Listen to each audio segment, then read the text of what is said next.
Welcome back to another edition of the Routine Jumper Podcast, a podcast where we discuss everything NBA basketball. I'm your host, Jalon Dixon, and today we got a couple of things to get into. But before we get started, happy Thanksgiving. Remember to hit that like button, hit that post notification bell as well so you always know we're dropping new videos. And you haven't subscribed yet? If you haven't, what are you doing? And if you have, welcome back. With all that being said, let's go ahead and get right into today's episode. We are talking about everything dysfunction in today's episode, starting with the LA Clippers. LA Clippers can't seem to get out of their own way, man. One of the oldest rosters in NBA history, maybe the oldest roster in NBA history. And it seems like they just want to add to the unction. Reports say that the LA Clippers are interested in DeMar DeRozan. Kawhi Leonard is quoted by saying that we need to get more good players. I mean, man, Kawhi Leonard's getting to the point that it's starting to get ridiculous how bad he wants the deck stacked. I know people talk about LeBron James and his all-star teammates list and things of that nature, but I mean, man, Kawhi Leonard, as far as the different machinations of rosters that's been put together around him, there has never been a more willing organization to grab any version of what could be considered true talent to put around this guy. It always seems like no matter what, every single season, they need some kind of talent upgrade. I remember for like 2 years straight, the biggest conversation was around needing an upgrade at the point guard position. Eventually, that led to bringing in Russell Westbrook. But for the longest, the point guard problem was always the biggest issue for this team, apparently. And now it's just a talent gap problem, which, if you look at their actual roster healthy, theoretically, this group is very talented. Now, granted, you watch Bradley Beal go down. Derrick Jones Jr. is going to miss time. But John Collins is solid.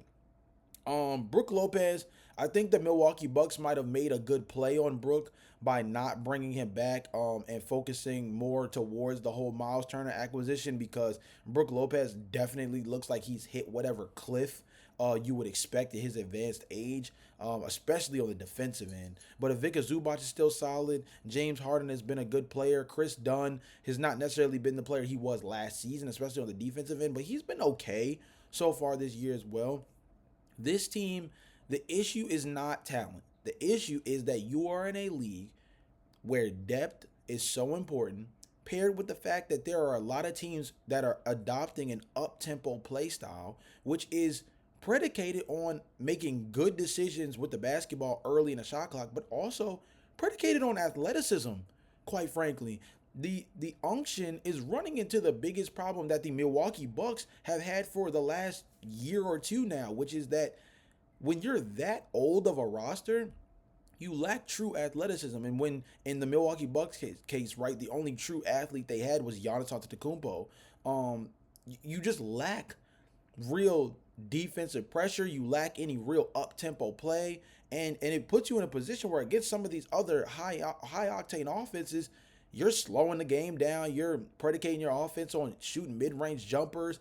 You're putting yourself in the least optimized position to be able to compete with what most of the league is doing right now. Because a lot of the teams in the league are trying to play a much faster brand of basketball. Monkey see, monkey do is always a thing in the NBA. Or let's rephrase it in something that's a little bit more kid friendly by saying that the NBA is a copycat league more than ever, right? And one of the things that we saw thrive in both the regular season and the postseason for both the Indiana Pacers and the Oklahoma City Thunder, quite frankly, who met in the NBA Finals, is being able to play with a more up-tempo play style really benefited them. More particularly the Indiana Pacers, who did it a completely different way because they have a point guard who not only plays more downhill, but he's somebody who also is very good at passing the ball in a way that advances the ball up court much earlier in the shot clock. But even a team like the Oklahoma City Thunder, theirs may not have been a literal pace in terms of how they played in transition, but their ability to move the ball so much and so often, where they had multiple shooters on the floor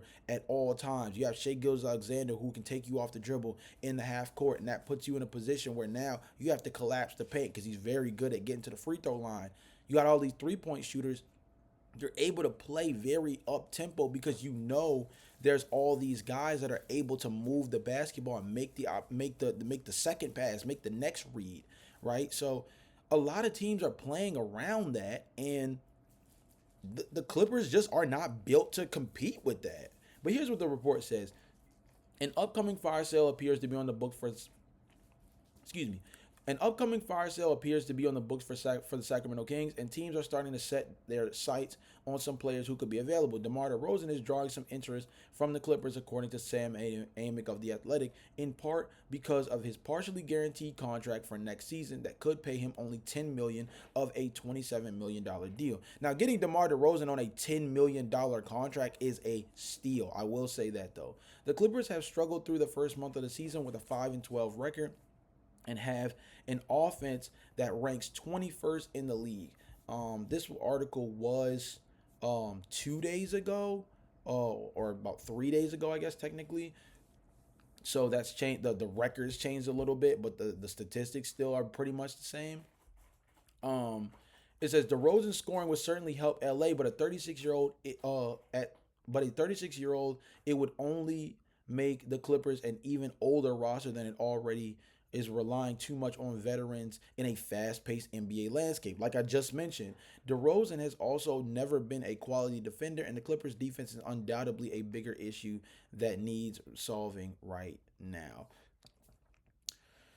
I mean, it's one of those things where a lot of people are going to point to the Norman Powell trade and focus on the fact that he's balling out, as opposed to Bradley Beal, who not only was not playing well when he was healthy, but now is not going to be available for the rest of the season. And that's a KYP situation. For those who are not familiar, that means know your personnel. The Clippers never moved off of Norman Powell because they thought he was a bad player. He was coming off of a season where he should have arguably been an all-star, right? Arguably should have made the all-star team. The issue is that they're positioning themselves for a post-Kawhi Leonard, post-James Harden universe in 2027. And Norman Powell, playing to that caliber, positions himself to be able to get what all-star money looks like, which is typically going to be for him would probably be, because he's a little bit older, $25 to $28 million a year. And that would hold him up, because it would also probably be a 3 to 4 year contract, which would bleed into the 2027 season. And the goal is to have as little money on the books as humanly possible, because that's the year where Jokic is available, when Giannis is available, and there's a handful of other big name free agents that are going to come loose in 2027. And they want to have as much money as humanly possible to be able to position themselves to maybe not just get one, but get two of them. So the Norman Powell trade does hurt them in the short term, but the long-term goal is all correct and all warranted, honestly, if we're being honest, because this is a team that does not have real draft capital moving forward to build their team the more traditional way. So using real cap space, along with having an owner that does have the money scratch to be able to field and above the second apron team, this is their best opportunity to reach a true clean slate. DeMar DeRozan, again, getting him on a discounted number is something that I think is very favorable if you're just talking about trying to maximize this year, paired with the fact that even next season he would still be on a relatively cheap contract before falling off again right before 2027. So it will be again positioning themselves for that year to have their books as clean as humanly possible. I think the real question is, where does DeMar DeRozan play? Because he's not coming off the bench. I think we know that just out of the respect that DeMar DeRozan garners. Plus, I mean, personally, as DeMar DeRozan being one of my favorite players in the NBA, I would be shocked if he came off the bench as some kind of microwave scorer type. So now you have a lineup where it's James Harden, DeMar DeRozan, Kawhi Leonard's at the 3, and then you have some version of John Collins and Ivica Zubac as your starting 5. There's nothing wrong with that. The spacing is absolutely terrible, obviously, and the mid-range mastery would definitely be at an all-time high. There would be a lot of occupation within the 12 to 14 foot area. There'd be a ton of individual shot making, but I would also say that the Clippers would run into an issue they used to have even when they had Paul George, which was the your turn, my turn aspect of like two guys in Kawhi Leonard and DeMar DeRozan. And I think you have to throw James Harden in this as well, is being hyper reliant on isolation bucket getting. And yeah, they already are one of the slowest paced teams in the NBA. DeMar DeRozan is definitely not going to improve that aspect of the team. But I also wonder if that half court offense gets even more complicated with another ball handler that's very reliant on getting to his spots, as opposed to someone like Bradley Beal, who, don't get me wrong, still somebody who thrives the best when he has the ball in his hands, but somebody who I also believe has enough of an off ball presence as somebody who can move off screens, pick and pop, flare, double back off baselines, and make backdoor cuts and things like that. Like Bradley Beal still has the upside as a more active off ball player than DeMar DeRozan. So now it's somebody like DeMar who needs the ball in his hands a lot more in order to really truly be effective. I just wonder how that whole thing works. Now, you could make the argument that he's never had a facilitator with the passing ability of someone like James Harden to help set him up. So maybe that helps simplify the offense a little bit. But the other part of it is, in what space is he going to occupy? Again, him and Kawhi Leonard tend to occupy a lot of the same area as far as the mid-range is concerned. And unless DeMar DeRozan is going to turn into a three-point shooter overnight, that's going to be something they're going to be constantly competing for space for.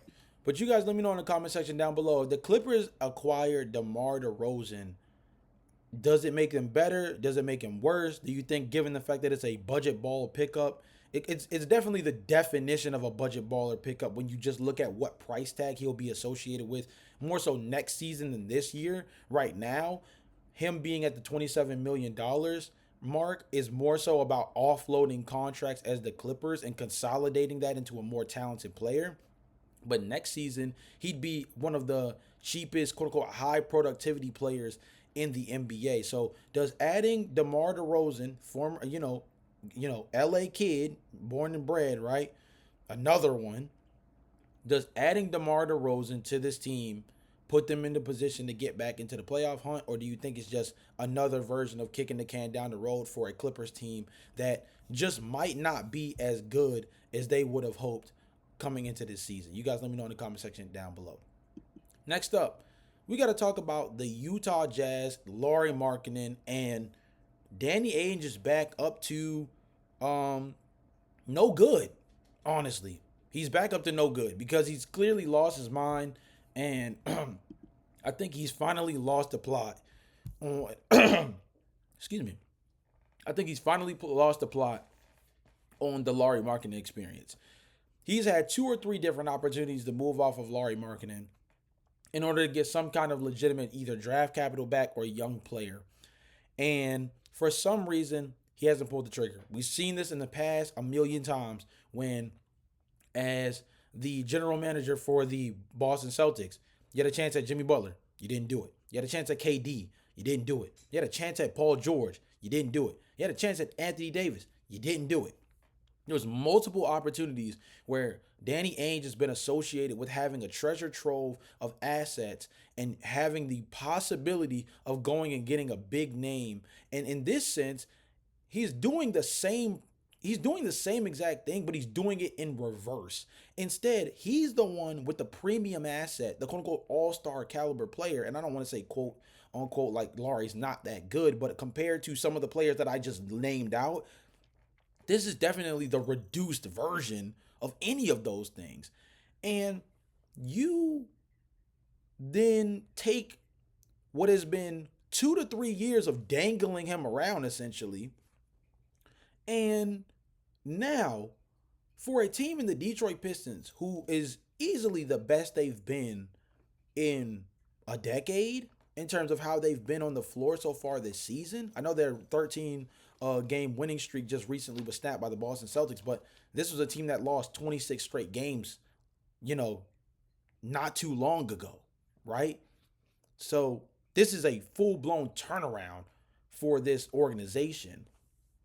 You decide that you want one of their franchise cornerstones in Ausar Thompson. I'm going to read the actual trade report.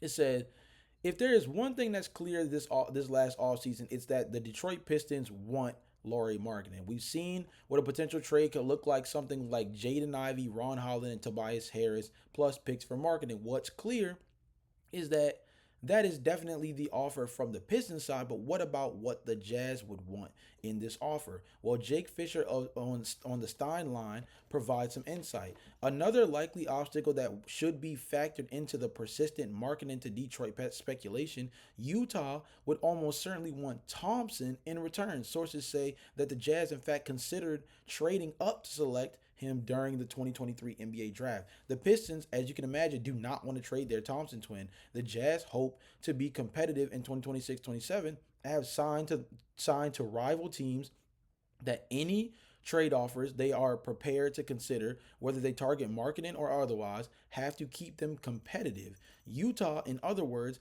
is not looking for a repeat of the Rudy Gobert or Donovan Mitchell deals that focused on stockpiling draft compensation. Markkanen indeed became an all-star after Utah acquired him, and it's believed that the Jazz greatly value his capability to lead them back to postseason play. It's very clear that the Jazz were interested in Ausar Thompson in that draft. Instead of just tanking from the start of that season and just drafting him, the Jazz had other plans.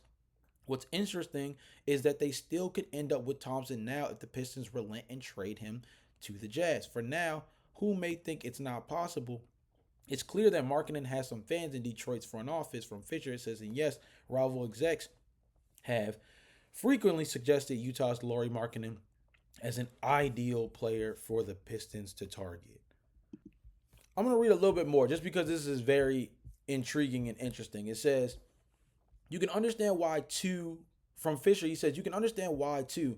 Utah dangled Markkanen on the trade block 2 summers ago before inking the high-scoring forward to a massive extension. Then, last June, Detroit was said to be weighing free agent runs at a variety of 7-foot floor spacers from Naz Reid to Miles Turner and Santi Aldama. Want more connections between Detroit and Markkanen? Don't forget that Pistons head coach J.B. Bickerstaff coached Markkanen in Cleveland. That's when he played the 3. He was balling. Well, he played the 3 in a more definitive way, but he also played the 4 and the 5 for that team at one point. Also, before the Finnish flamethrower even got to the Cavaliers via the first signing trade of his career, sources say Pistons lead decision maker Trajan Langdon, then with New Orleans as a top aide to David Griffin, was pushing for the Pelicans to pursue Markkanen as a restricted free agent. My thing is,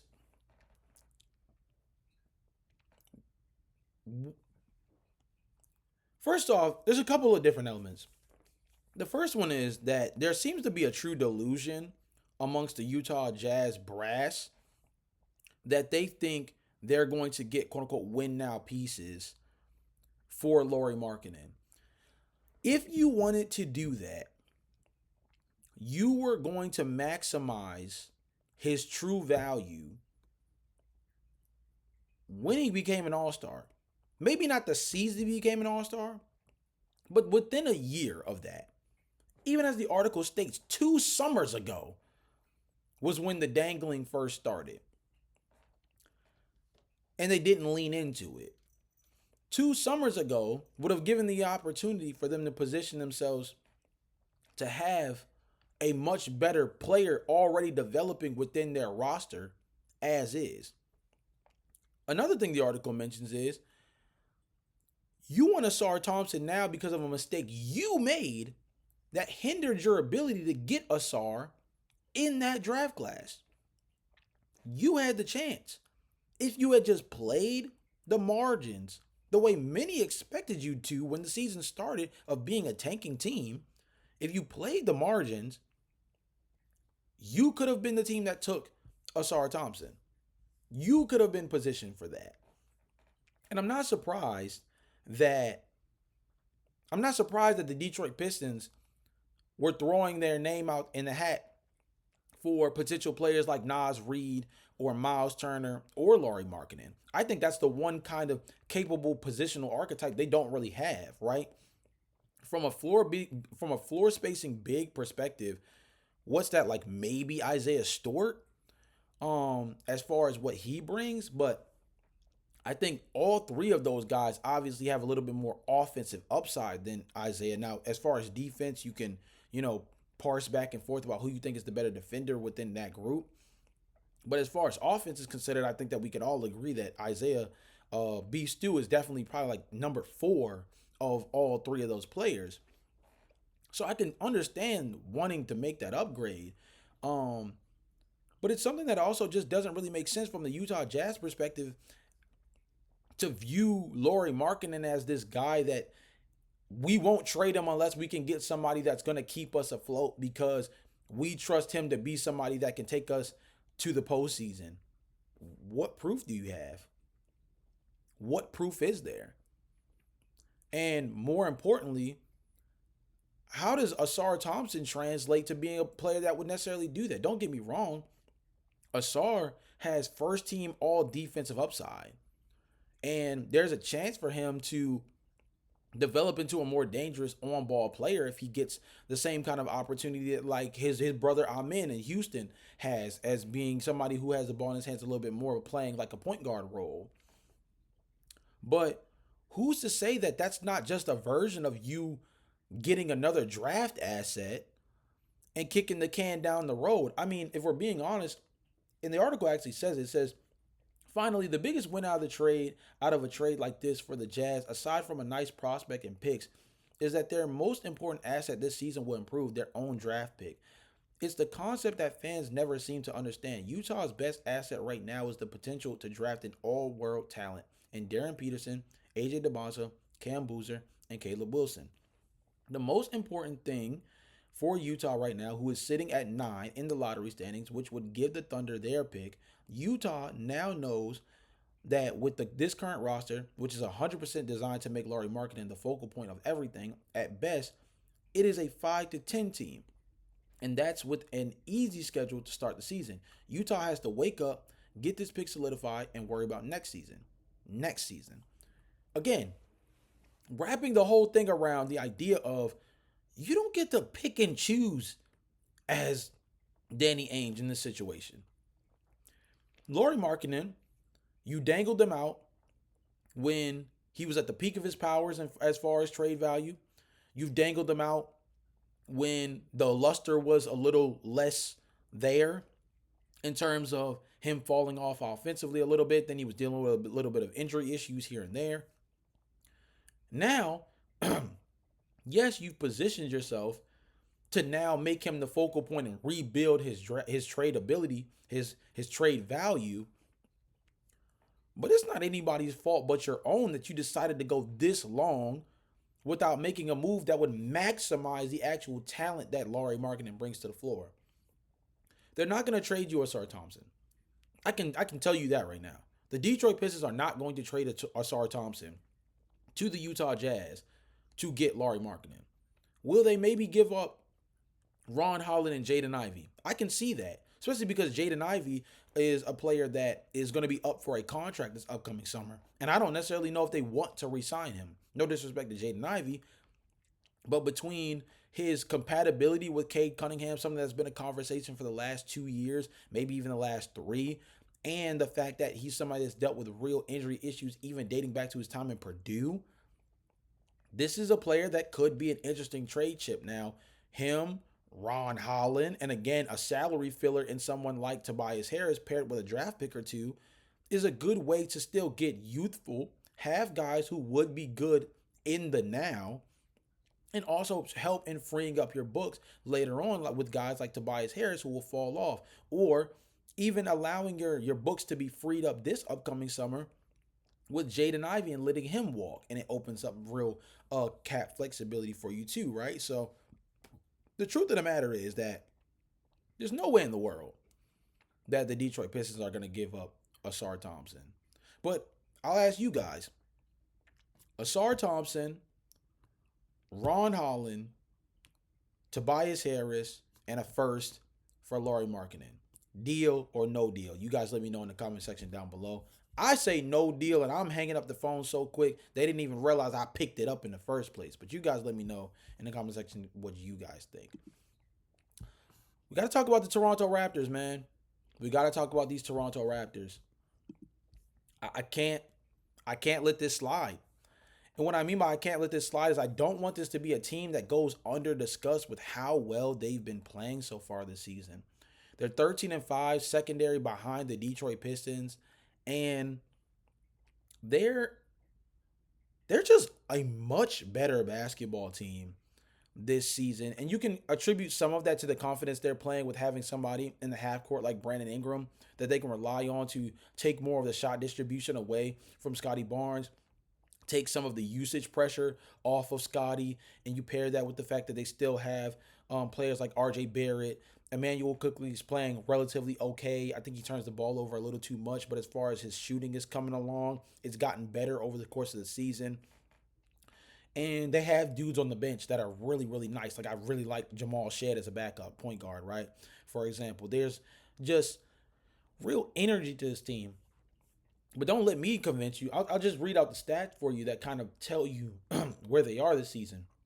They're 6th in points per game. They're 7th in opponents' points per game. And they're top 10 in both offensive rating and defensive rating, both at 6th in the NBA.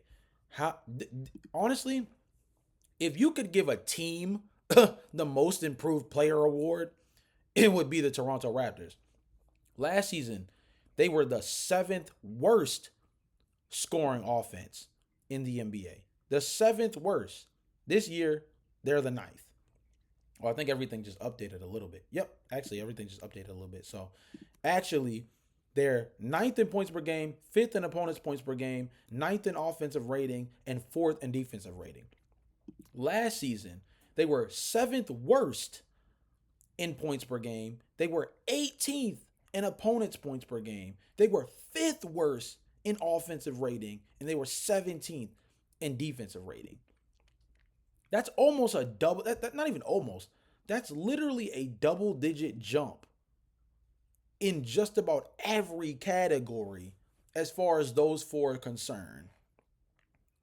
This team, as a collective, is playing really, really well. They're very good at sharing the ball. Their defensive versatility, despite relying very heavily on someone like Jakob Poeltl for rim protection, is one where they still create a lot of on-ball pressure.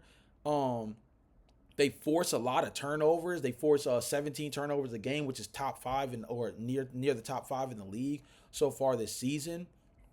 They protect the 3-point line better than most. They're top 5, holding opponents to 32.2% from beyond the arc. This is a team that they're just getting it done. They're just getting it done. And they were able to rely on Brandon Ingram to get them a game winner the other day to kind of extend their winning streak that they've got going on as well. But something that needs to be pointed out, Brandon Ingram, 21.8 points per game, 3.7 assists. And keep that in mind. Keep that assist number in mind. 19.5 points for Scotty Barnes. 5 assists per game, yes. Emmanuel Quickley, 15.5 points, averaging 6.1 assists. RJ Barrett, 19.4 points, 3.8 assists. And then Jakob Poeltl, who's also missed a few games, 10.7 points, 1.9 assists. But then you have Jamal Shead off the bench. He only averages 6 points, but he's averaging 5.5 assists. That's the second most on the team.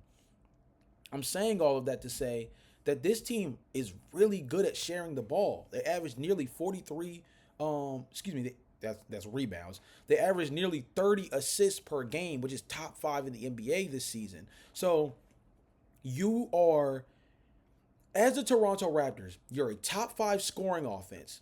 You take care of the basketball. You're top 5 in terms of turning the ball over less than most in the NBA. You're literally 5th with only 14 turnovers. You are one of the best ball sharing teams in the NBA. You're one of the best ball moving teams in the NBA with nearly 30 assists per game, which is top 5. And you're a team that does really well at getting to the paint. That's a really important thing too. This Raptors team, I think, understands that they're going to be a struggling 3-point team.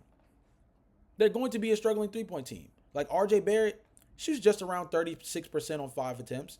Emmanuel Quickly, just around 37% on nearly 7 attempts per game. That's pretty good. Scotty Barnes, 39%, low volume though, 3.2 attempts.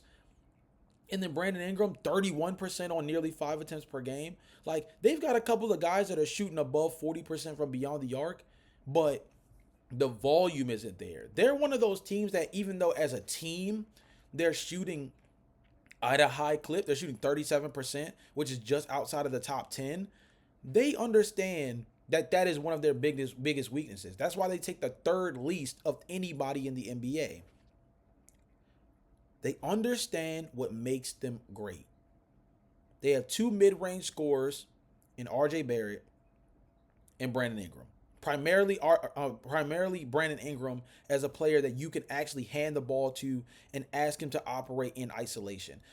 I think one of the biggest steals last season, and we didn't know it at the time, was Brandon Ingram from New Orleans to the Toronto Raptors might have been the biggest godsend, not only for the Toronto Raptors, but I think honestly for Brandon Ingram's career.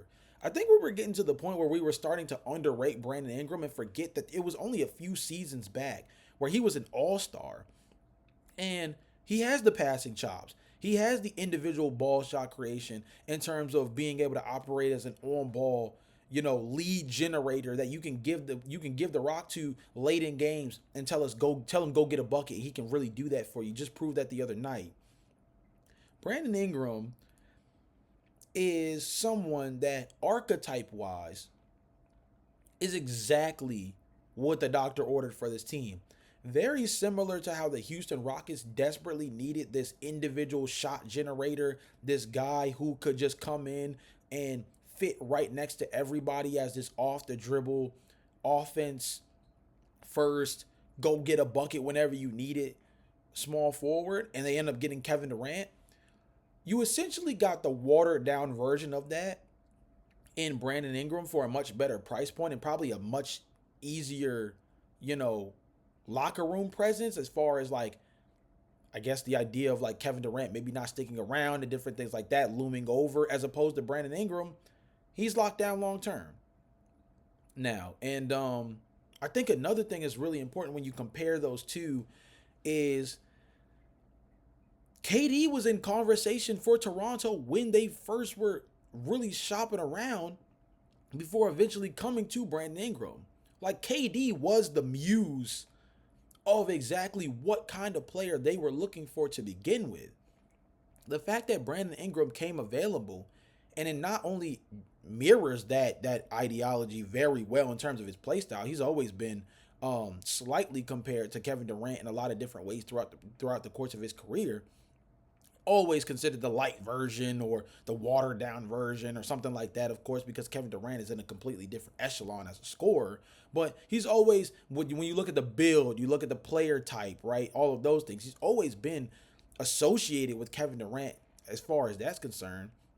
So all you did was get a watered down version that also comes with a little less maintenance. Like, he's not as high maintenance, given that he's not nearly the caliber of superstar that Kevin Durant is, both like within the NBA or like globally recognized, right? And you get him, he comes in, he's a quiet dude, but he just comes in and he kills. He comes in and he goes and gets buckets and he does his thing, and he's been really, really productive for them. And I think the most important thing for him this season is the way he's helped free things up for Scotty Barnes. Scotty has been asked to do so much over the past 2 years. Scotty Barnes was the original Cooper Flag as far as the point guard position thing was concerned. What I mean by that is Scotty Barnes, as interesting as he is as a potential ball handler, is never somebody that you would have really considered to play the point guard position. Yet over the last 2 seasons, Scotty Barnes' experiment at the point guard position has been something that they've had to deal with because they need somebody who can be a real initiator, a real play starter for them. And they just could not find anybody to be more reliant than Scotty himself to do it. And so his on-ball usage was so much higher than it should have been for a guy who's more of a utility player, very similar to Cooper Flag.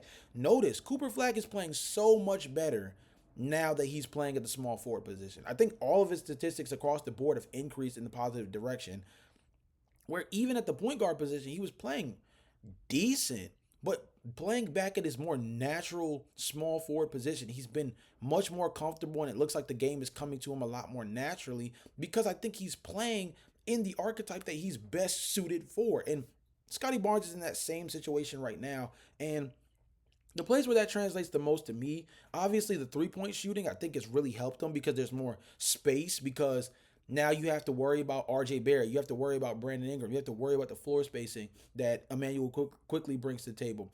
Sandro Mamukelashvili has been really solid off the bench for them as well, and been somebody who's brought another scoring presence off that bench. I mean, they have real dudes around Scotty right now. Some of these guys have already been here, and they're just playing top tier basketball compared to in years past where things were a little wishy-washy in terms of, I think guys just were not really sure what their best role on the team was. I think things have finally kind of consolidated themselves in a way where everybody knows exactly what they bring to the table and how that fits on this team best. And now Scotty, he's averaging a block and a half and a steal and a half a game with 5 assists, nearly 8 rebounds a game, and he's shooting nearly 40% from beyond the arc and 50% from the field. Dude is shooting 50. I'm going to give him the exact numbers because I don't want to cheat. He's shooting 50, 39, 85. I mean, that's for a guy who came into the league with one of his biggest question marks being his ability to shoot the basketball, right? Very raw prospect. A lot generated off of being a high energy guy with good defensive tools and someone who you thought had the upside to maybe have a little bit of ball handling chops, but you just weren't really sure because he was still so raw as an overall prospect. To get to this point where you can make the argument that right now Scotty Barnes is a top 10 two-way player in the NBA. Like, as far as going both ways, offense and defense, I think it's actually safe to say that just from the stats alone, let alone what you actually see on tape when you cut the film on, Scotty Barnes is a top 10 two-way player in the NBA this season. And that's opened up mainly by the fact that the guys around him are playing competent basketball, and he can rely on guys to fit within the roles that suit them best. RJ Barrett can be a knockdown three-point shooter and somebody who can give you a little bit of on-ball chops as a slasher. Brandon Ingram is mainly a mid-range threat, but he's somebody that can give you a lot of isolation play, which forces the defense to give him so much attention, opening up the floor for others. Emmanuel Quickly's best asset has been being able to shoot the three ball and move the basketball a lot this season and be that first pass or that extra pass to kind of keep the offense going at a high rate. This team knows who they are, and that's what's going to make them really special this season. And that's what's going to make them a team that nobody wants to face in the first round of the postseason. I don't know where they're going to end up when it's all said and done. But what I do know is that this Raptors team in a playoff setting is going to make it a really long 7 games for somebody. But you guys let me know in the comment section down below. How do you guys feel about the Toronto Raptors start to this season? I think they're a team that, do I think they're championship bound?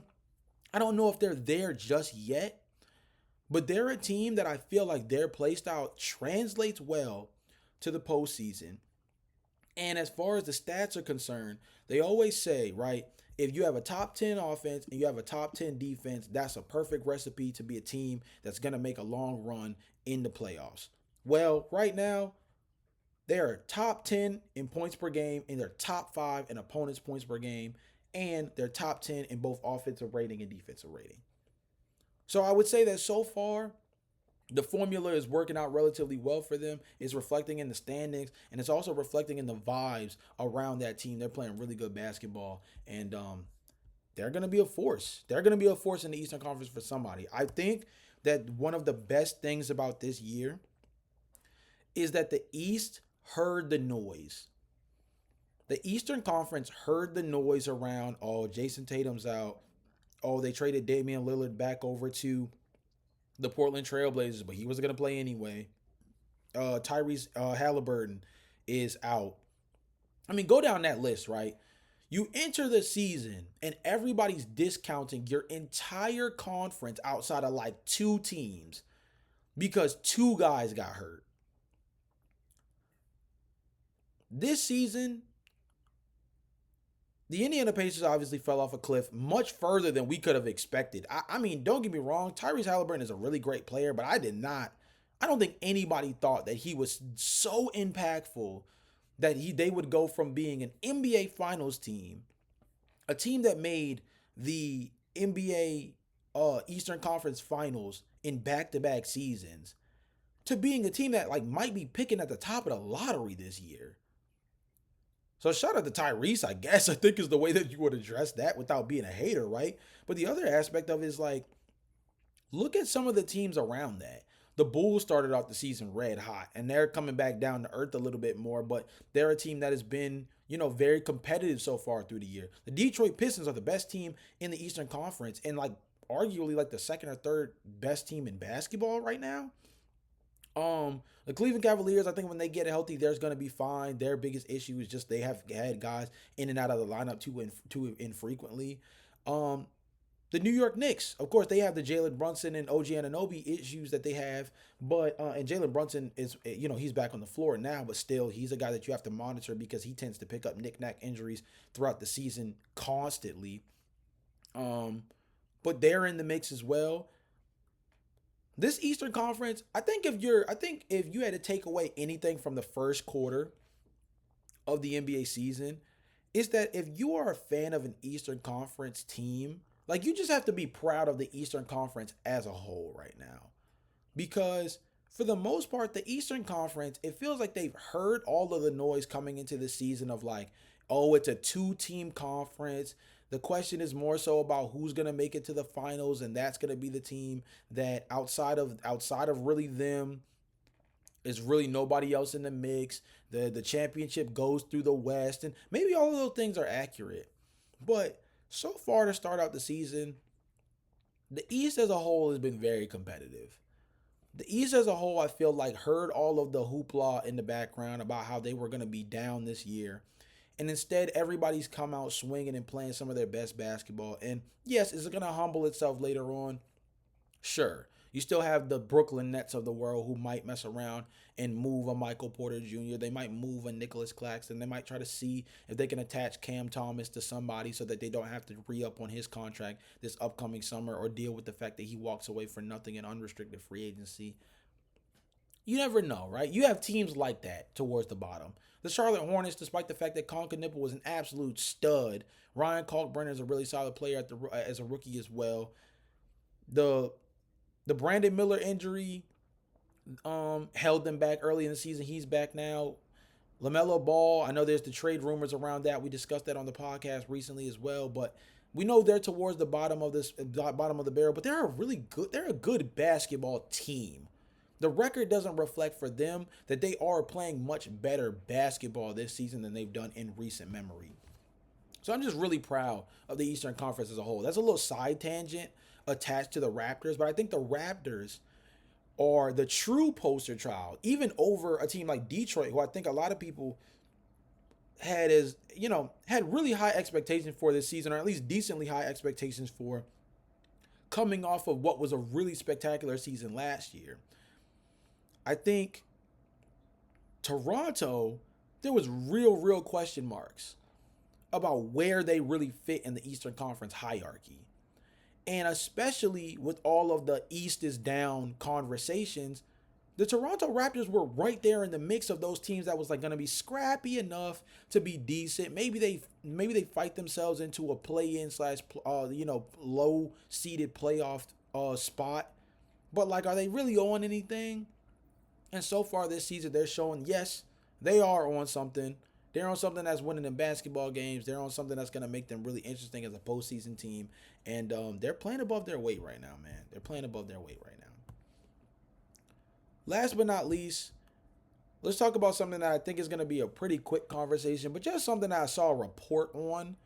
So I want to kind of like just gauge the room on it. So this, again, might be a little bit of a shorter segment compared to normal, but let's talk about LeBron James. LeBron James recently returned back from injury, right? Missed basically nearly the entire first month of the NBA season with sciatica. A very old man injury, by the way. And there's real questions about what's next for LeBron James moving forward. This season, beyond, right? And rightfully so. This man has been in our lives as NBA fans for over 20 years now. But the reason why this report that I'm going to read in a minute is so important is because, of course, we recently got the solidified news from Chris Paul that he is definitively retiring at the end of this season, right?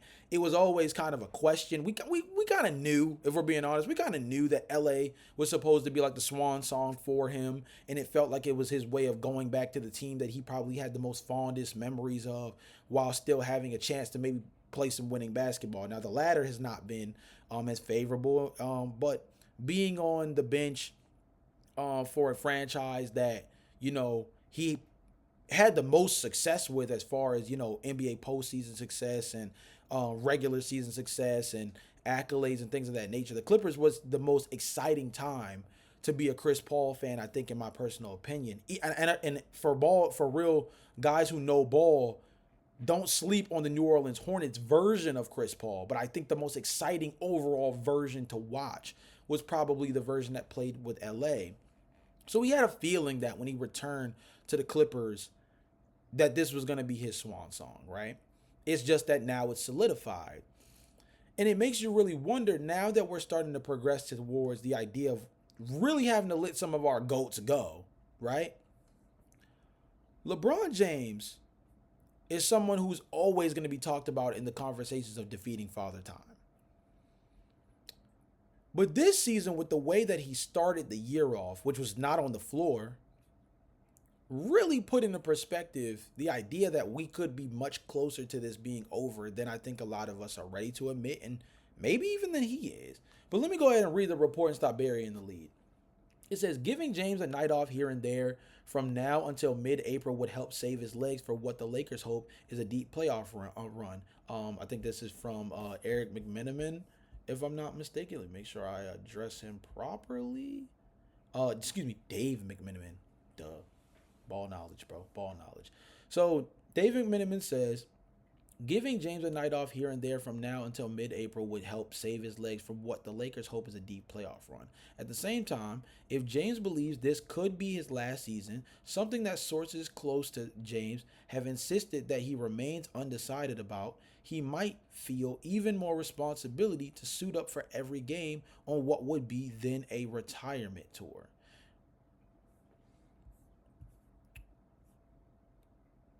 But that's not the part that drew me in. That's not the part that drew me in. Surprisingly enough, right? Retirement tour wasn't enough. James' longtime friend and agent Rich Paul of Clutch Sports Group told ESPN that he hasn't discussed James' All-NBA prospects for this season. However, if it were up to Paul, James would take himself out of the running for it. Look at 41 years of age. I hope he is not playing back-to-backs. But at the same time, in order for him to make the All-NBA team and things like that, he can't miss that many more games. So we're going to put those two things together. All-NBA for a player who is, I believe, not under contract next season. And I want to double check this on the podcast in real time so you guys know, that we're kind of all learning this together, right? But for someone who, if I'm not mistaken, I'm correct, is an unrestricted free agent this upcoming summer, the importance of making All-NBA if he does want another 1-1 or 2-year contract to finish out his career truly in his age 42 and 43 seasons, All-NBA is very important towards that if he wants the most lucrative version of his final contract, right? Because LeBron James has made so much money, I don't even know what the qualifications as far as being available to take the veteran minimum is. I highly doubt that LeBron James will ever sign a veteran minimum. But I also highly doubt that LeBron James will ever sign for a taxpayer mid-level exception either. So then that brings to the table the idea of like, okay, he is 42 next year. He'll be 42 really, in a couple of weeks, actually.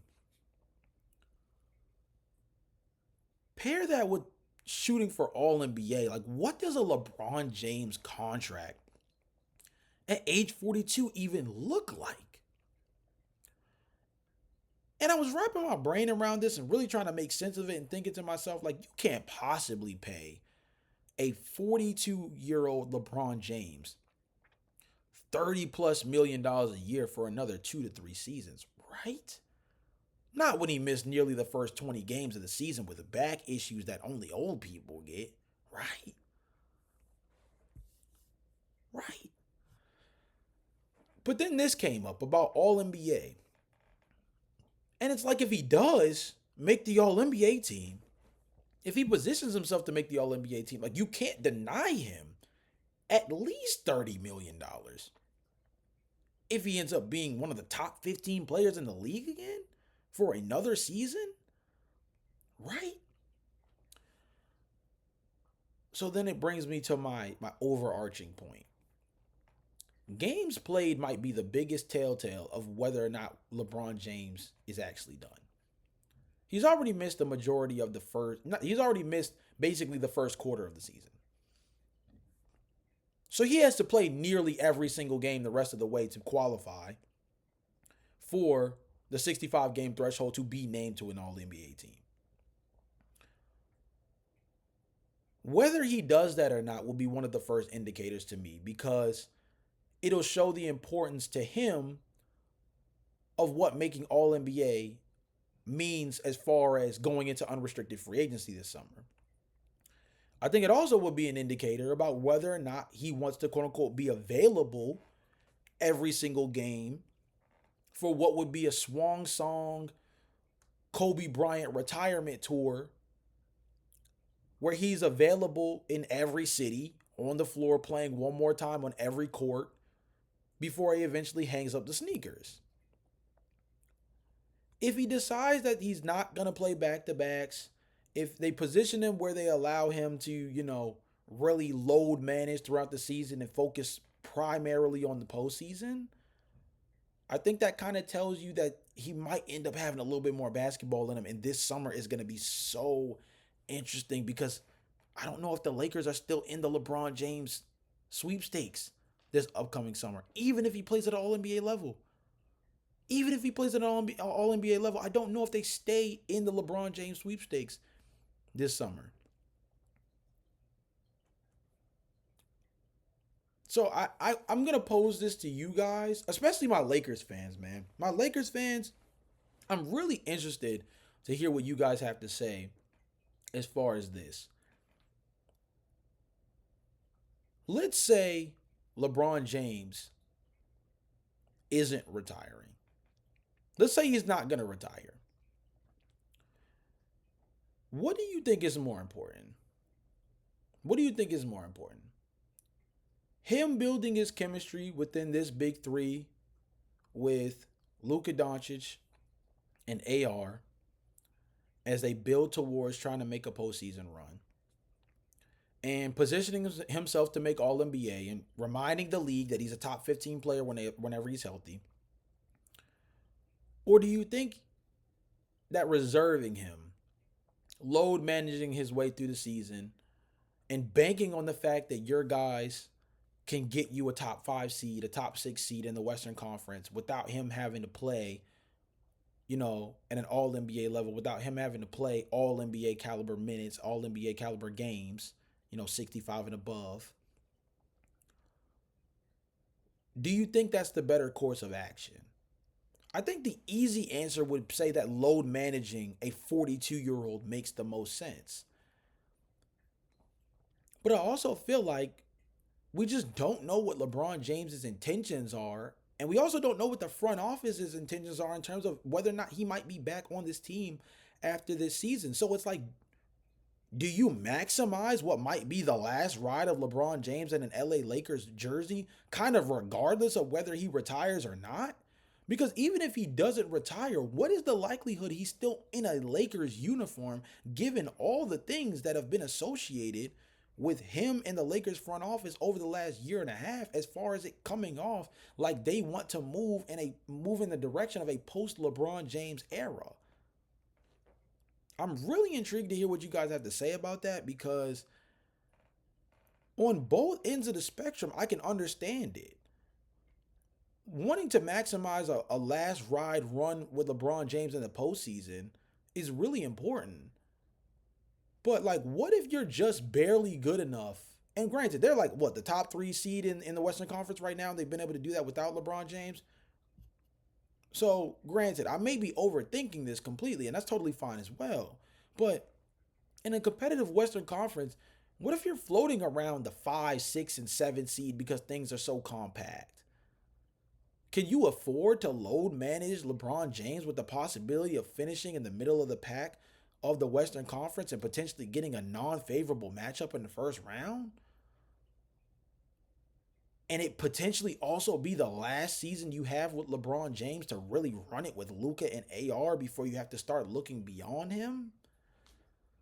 I'm just not sure. I'm just not sure. That's why I'm interested to hear what you guys have to say. But with all that being said, this has been another edition of the Routine Jumper Podcast. Remember to like, comment, and subscribe for daily NBA content. Yes, we are posting every single day till the end of 2025. And hopefully beyond that, man. I want to put together a real model of consistency. I got a couple of individuals in the NBA content creation space that I'm very inspired by. And they post every single day. So dang it, I'm trying to post every single day too, right? So with that being the case, hit that post notification bell. Hit that post notification bell so you always know when I'm dropping new videos. I'll see you guys again tomorrow with some new banger. But until then, happy Thanksgiving and peace.